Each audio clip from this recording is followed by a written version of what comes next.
right, welcome back to episode 9 of the Bullpen podcast. We took a brief break just with Christmas and the holidays, but how was your guys' Christmas and New Year? Everything go well for you guys?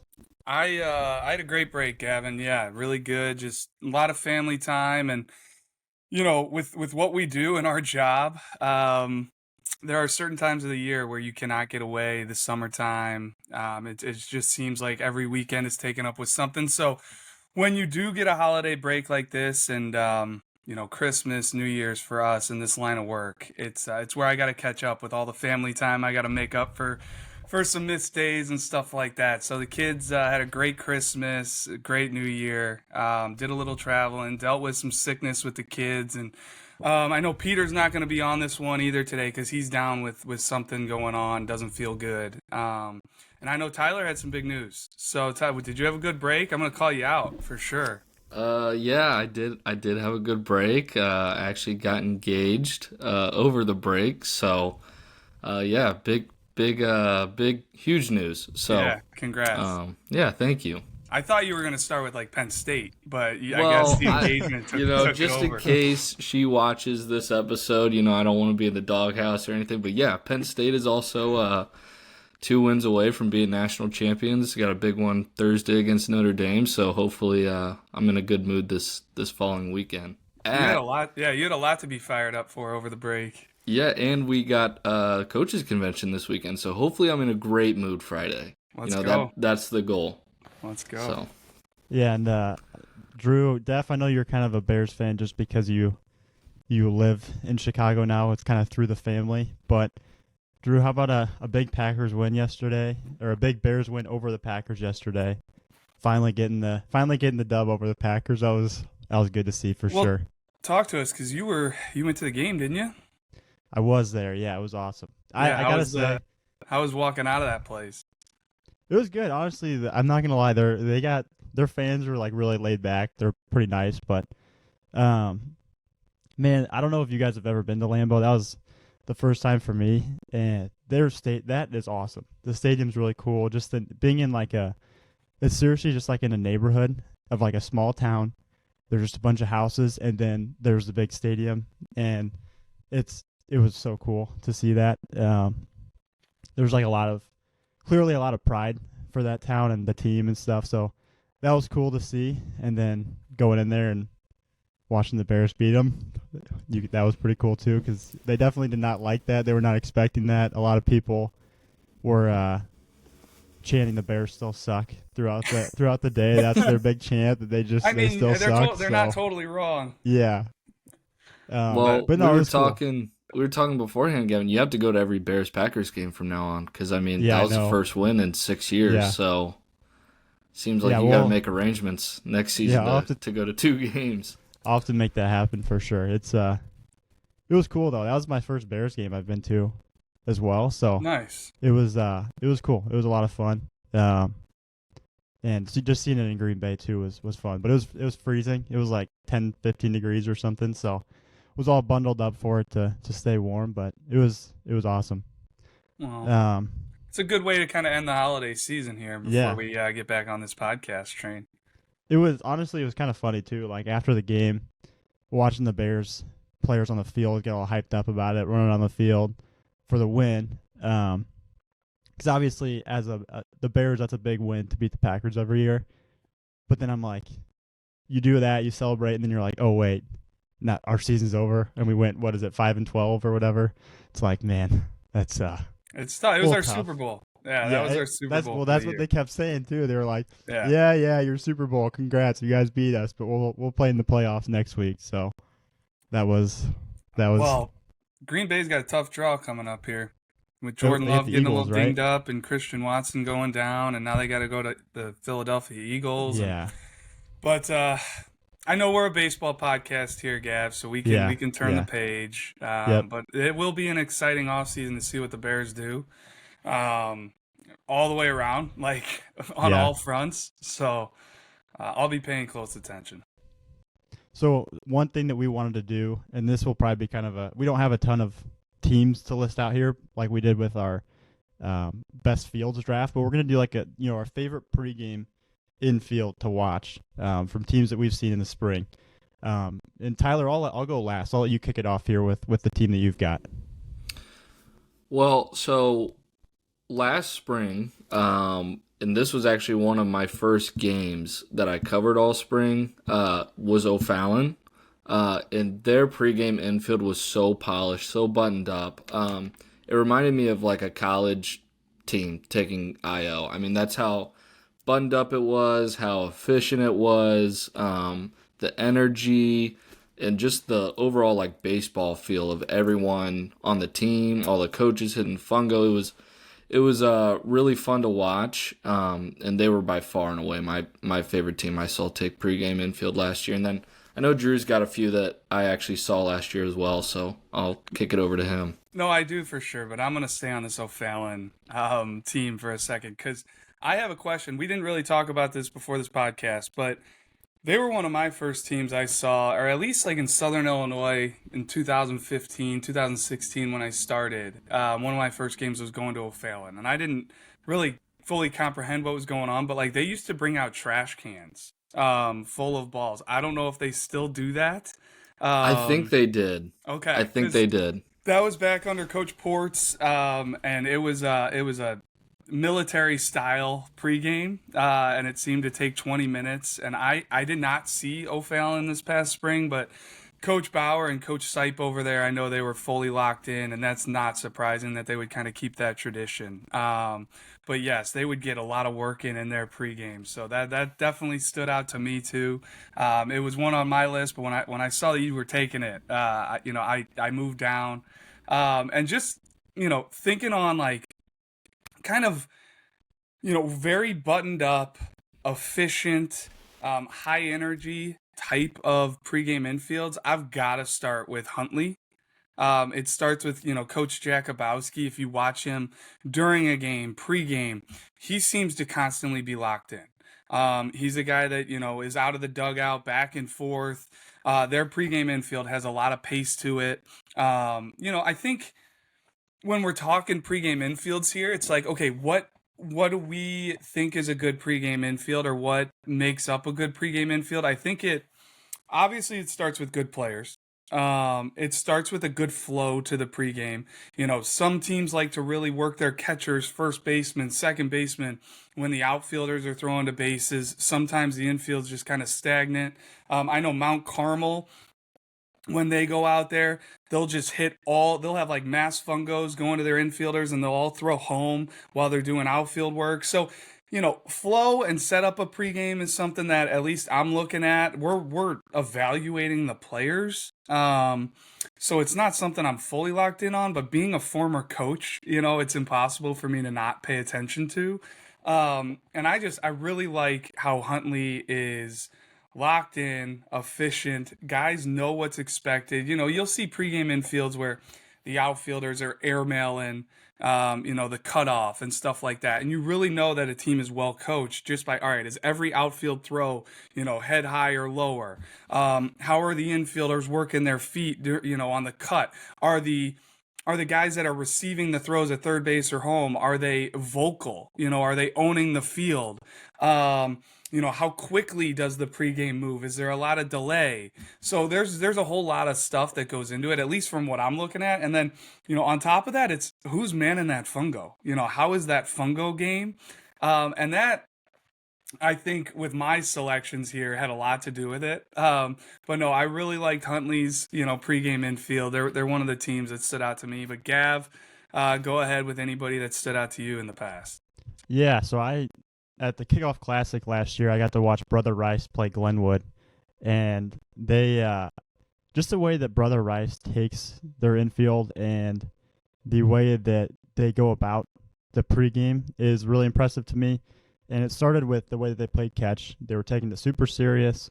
There's not a lot of joking around going on, a lot of, talking and just messing around. Like, they were taking it serious. Infielders were working on their glove work, working on transitions and or transfers, and it looked good. And then they transitioned to taking infield, outfield, and just the way they go about it, it's very serious. There's no mistakes. Like, they have a purpose, and They're not joking around. They're not messing around. It's got a good flow, like you mentioned, Drew. So Brother Rice was a really impressive infield that I saw, or pregame infield that I saw this past year. And just one of the better ones that I had seen just from some of the games that I've been to. So really impressed with their IO.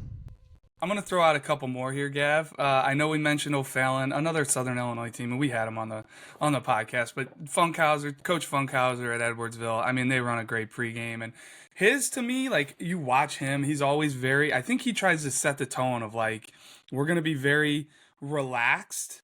You know, like, he's not yelling at his guys, but we're going to be crisp. Like, they know what to expect. They go out there. Like, his coaching has already been done. Now he's just letting the guys go do their thing.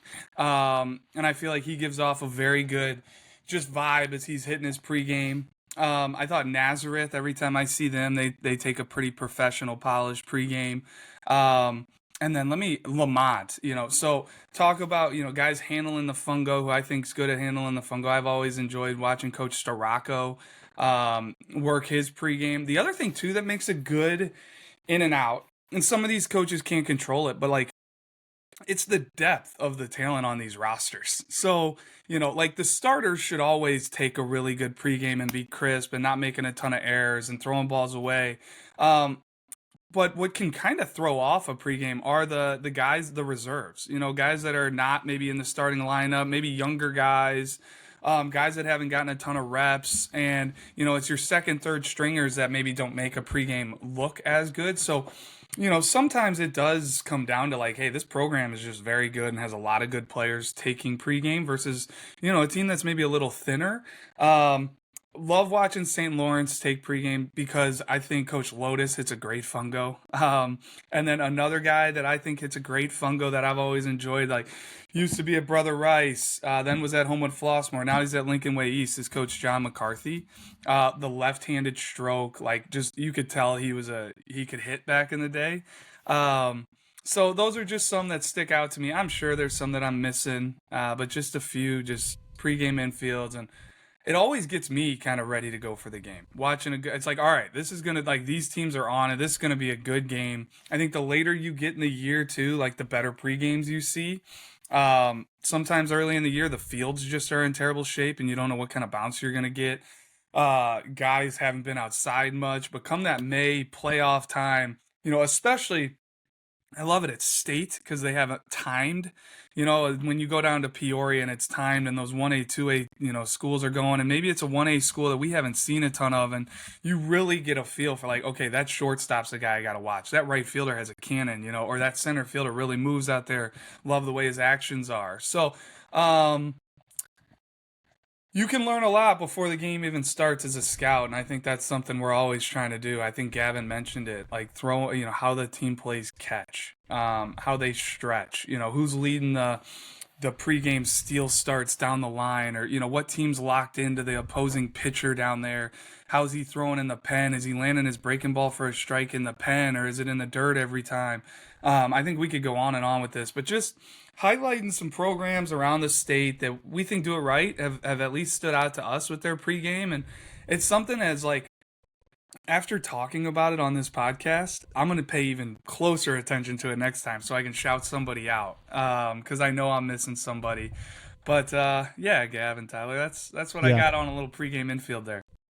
And just while we're on this kind of topic where we've been trying to do, like, a little bit different segments or whatever here at the beginning, another idea that Tyler and I were talking about before you had hopped on, Drew, was like best high school logos around the state. That'd be kind of cool. I know there's some I love that unique, like, mascot team names and stuff too, so that could be kind of cool, something to talk about. But yeah, put so it on the list, Gav.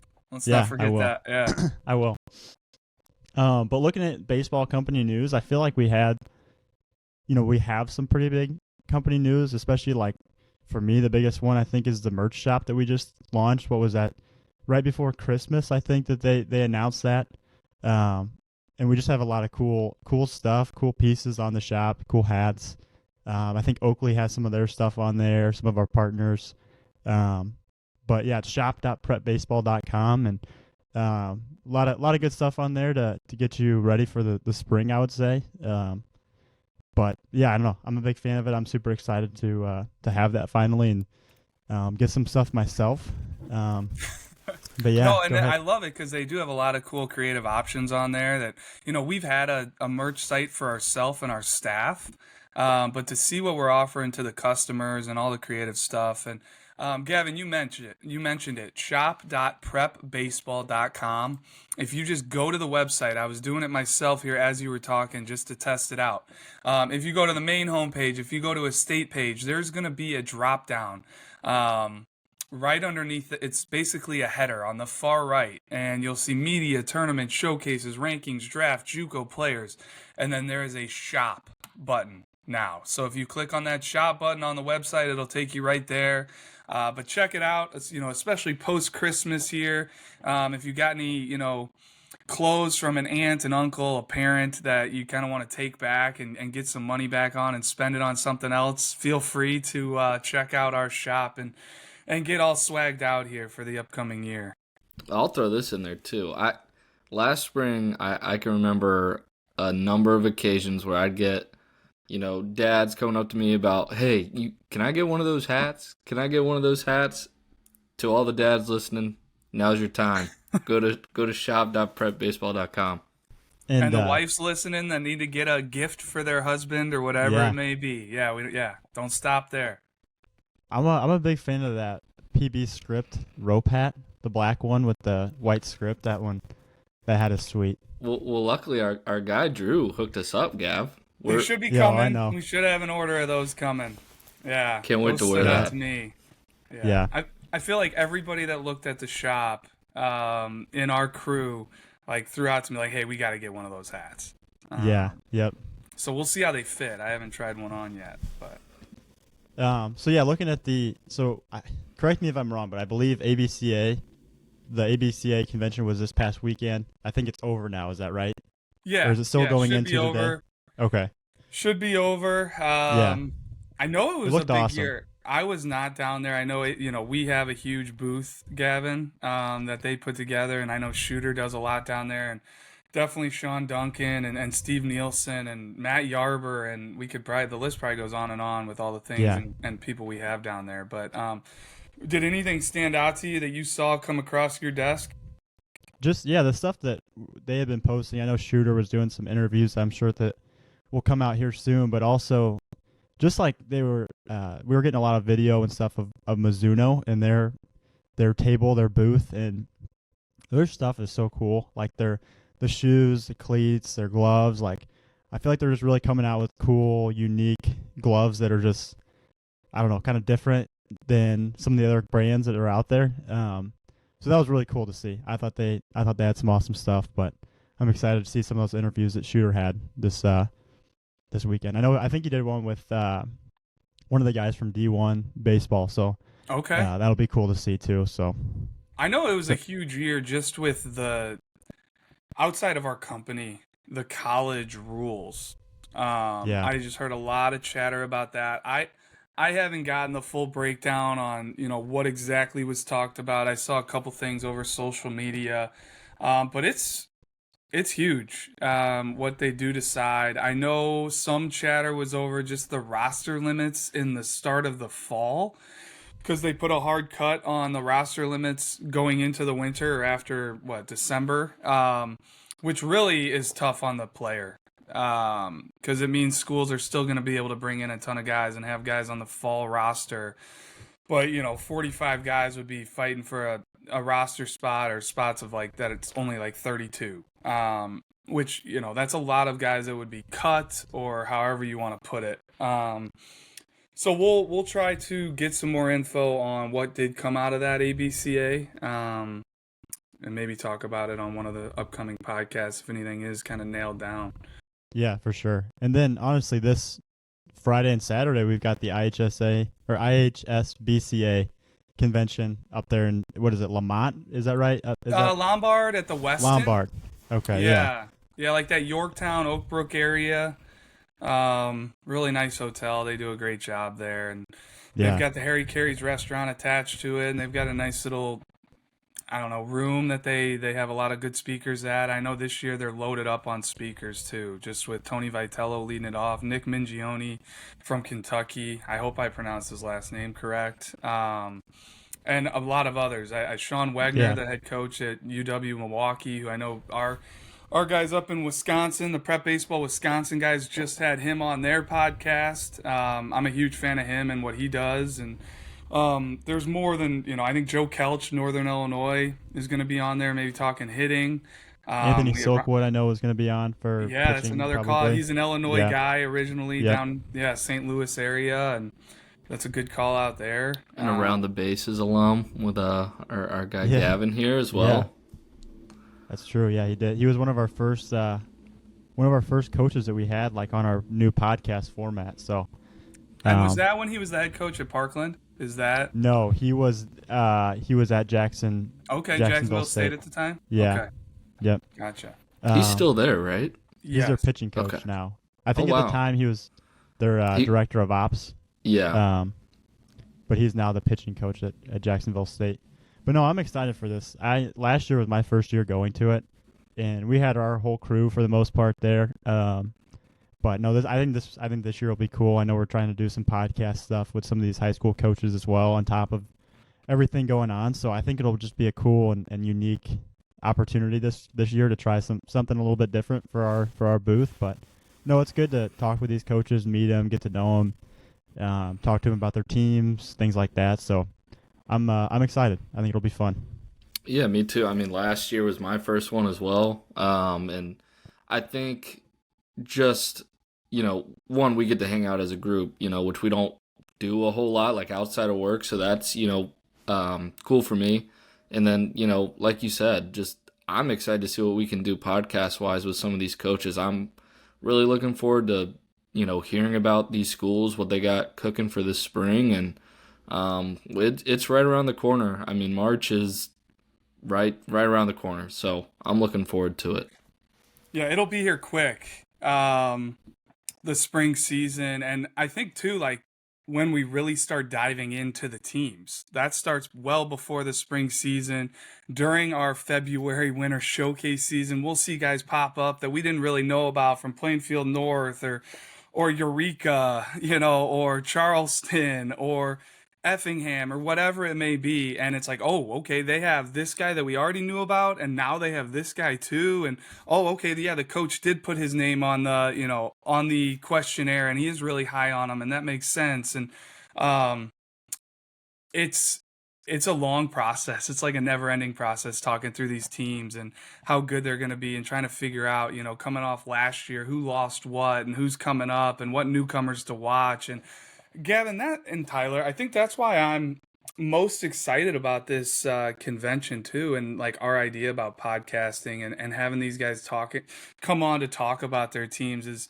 It's one thing to read a Google sheet that comes through when they fill out their questionnaire and to read through it, but to be able to maybe expand on a guy or two, or hey, what has he shown you in open gym, or past fall, or what are you hearing on him, or whatever it may be, or how does he get it? Maybe some guy put on 15 pounds in the weight room since October, and that's something we would never know just from reading a sheet. So should be great, should be quick and easy, and these coaches that have filled out their questionnaire should get an opportunity to jump on with us, especially talking about it. We're not going to be able to do 75 different team previews at this convention, but a team that filled out the preview, took the time to do that and filled out the questionnaire.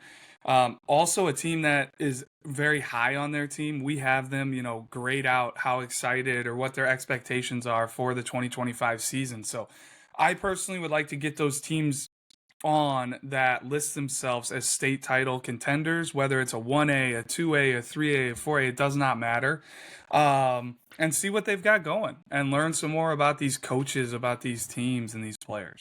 Yeah, absolutely. And then I kind of moving on to like our pro case, like our showcase schedule is coming up here pretty soon. That's our pro case is on January 29th. It's our first one of the year to kick off 2025.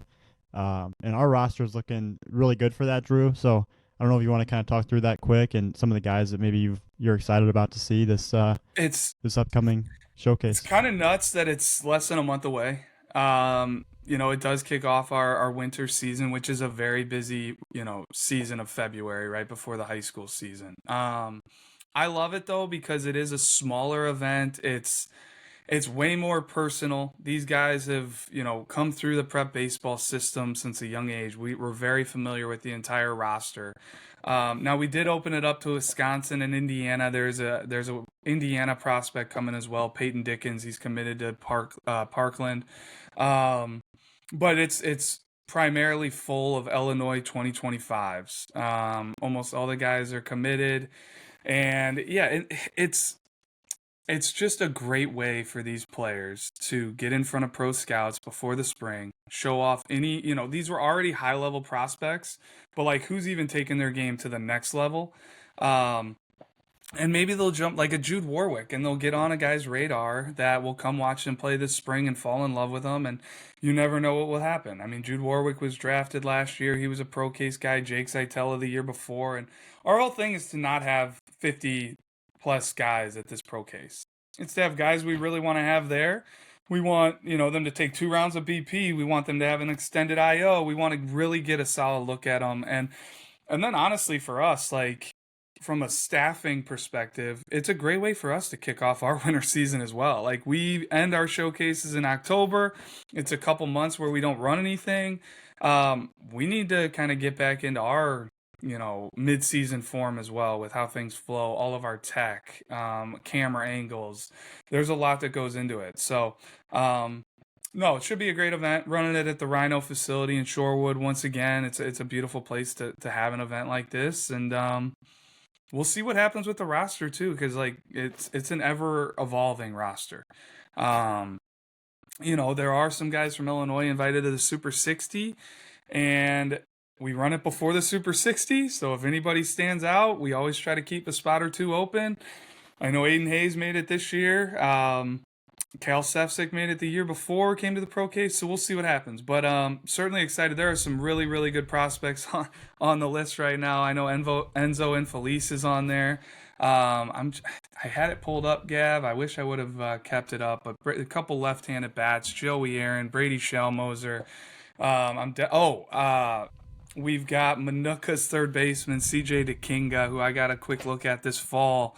He was a former future gamer, Michigan State commit, so I'm sure Michigan State would prefer him not to be at the pro case since they had Jude Warwick locked up as well before he came to the pro case and then was drafted. But really high on CJ DeKinga. I think he's got a huge ceiling, but that's just to name a few. There's plenty more that I'm missing. Zach Bava, just one of the best just bat to ball guys in the class. So I could go on and on. But yeah, and kind of along the same lines, looking at our 2025 events, it kicks off on January 29th with that preseason pro case, but then we have plenty other preseason ID events that are not invite events, and they're just open events that you can come to that we try to scatter around the state to, make it easier on those people in Central Illinois, Southern Illinois, and then different parts of the Chicago suburbs too. So a lot of good events throughout our preseason. Really excited to see those guys. And like you said, Drew, like it gives us an opportunity to help with our high school coverage to see who might stand out that we didn't know a ton about in the preseason, and then, try and see them in the high school season too, and then beyond in the summer and so on and so forth with that. But I'm super excited. We always have guys every preseason come to events that we didn't know anything about. And it's always exciting to see that and find those guys. So I'm excited. And whether they come to a preseason ID or the preseason All-State, in the grand scheme of things, the biggest thing that matters is that we see them, that we get an up-close, personal view of them. And we got to build our list. You mentioned it for the follows for the spring, but man, we want that Illinois State games to be as good as possible. And the better roster that event has, the more players we can see around the state to, help our invite process for that event.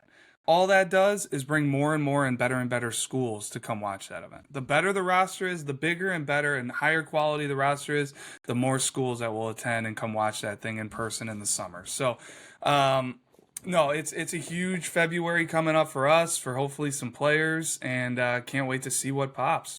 Yeah. And then kind of moving on to prospect of the week, to kind of round this episode out.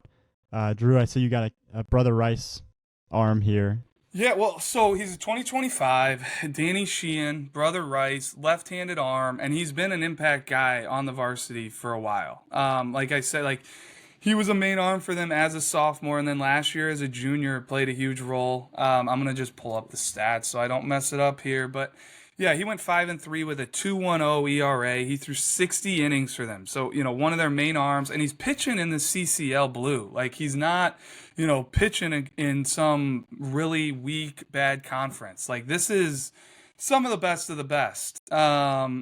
60 innings, 42 Ks, walked 20.